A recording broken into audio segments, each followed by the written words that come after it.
Bismillahirrahmanirrahim.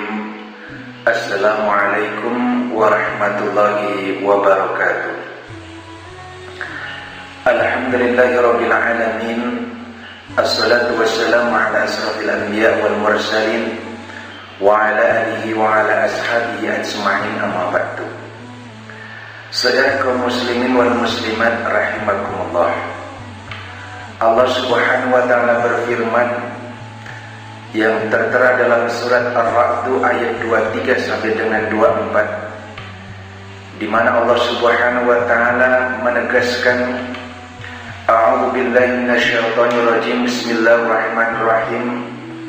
Jannatu 'adn yadkhulunaha wa man salaha min abaihim wa azwajihim wa dzurriyyatihim wal malaikatu yadkhuluna 'alaihim min kulli bab. Salamun alaikum bima sabartum fa ni'ma 'uqbad-dar. Jannatu 'adn. Allah memulai firman-Nya dengan menyebutkan surga Aden.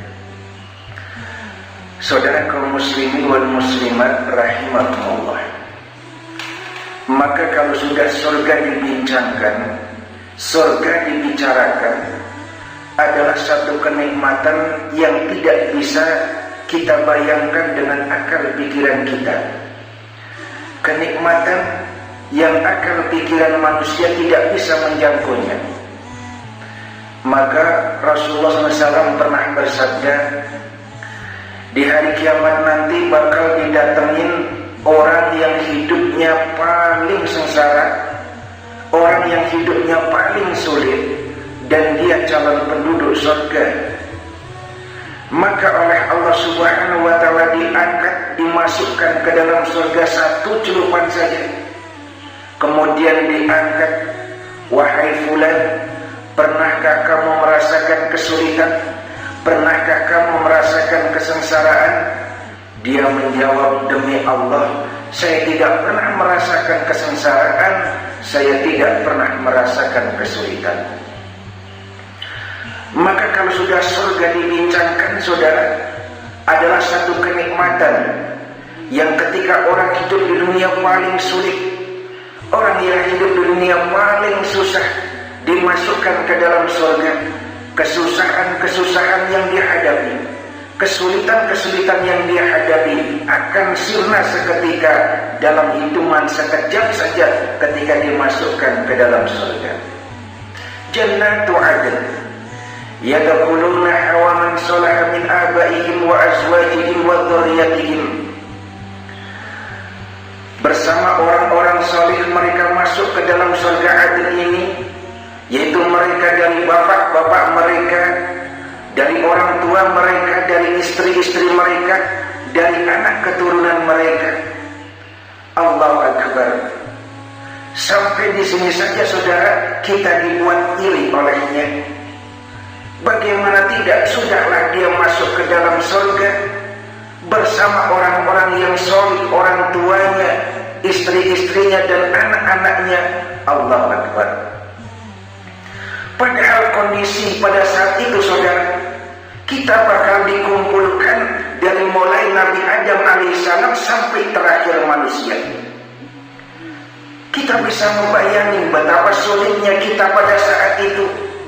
Jangankan kita bisa bertemu dengan orang-orang yang kita cintai, mungkin berkumpul dengan orang satu kampung, orang satu desa pun kita akan kesulitan. Oleh lantaran mulai dari Nabi Adam sampai terakhir manusia akan dikumpuli menjadi satu tempat.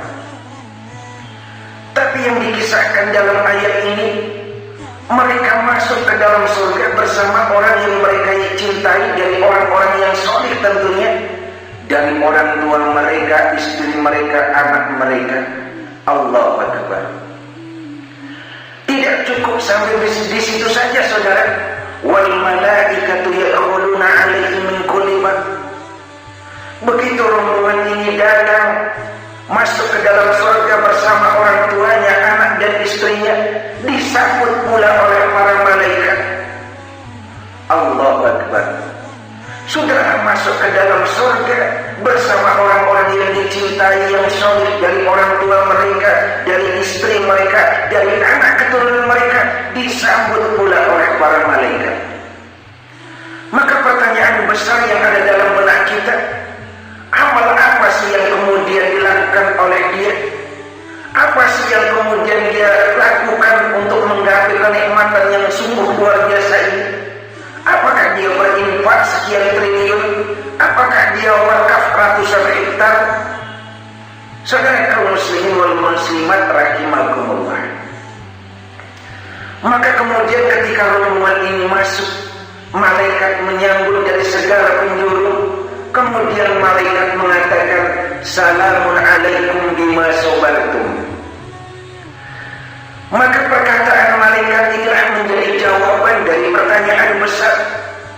Sesungguhnya mereka mengamalkan apa sih? Kok sampai kemudian ketika masuk ke dalam surga bareng dengan keluarganya disambut malaikat? Maka jawabannya adalah karena mereka memiliki sifat sabar. Saudara kaum muslimin wal muslimat rahimakumullah, setiap kita manusia hidup di alam dunia ini, pastilah kita memiliki tingkat daripada ujian-ujian yang Allah berikan kepada kita, yang antara satu dan yang lainnya berbeda-beda.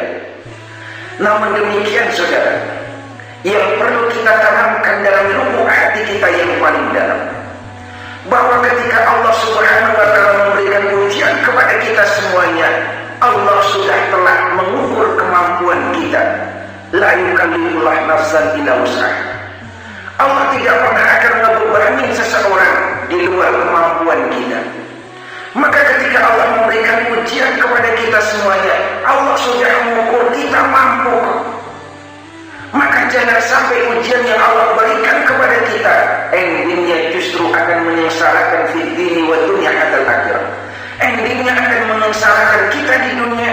Di dunia kita sudah pusing, penat memikirkan masalah tersebut, kemudian di akhirat kita dimasukkan ke dalam neraka. Maka bagaimana ketika kita menghadapi ujian? Kira-kira ujian itu yang mendapatkan ridha Allah?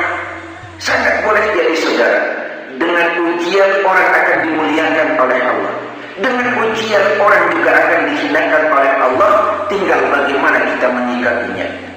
Kalau saja dalam setiap ujian yang Allah berikan kepada kita, yang tentunya Allah sudah ukur dengan kemampuan kita, kita sifati dalam menghadapi ujian dengan sabar dan ikhlas, insya Allah ujian itu akan mengantarkan kepada kita semuanya kepada kenikmatan yang paripurna, yaitu kenikmatan surga Aden.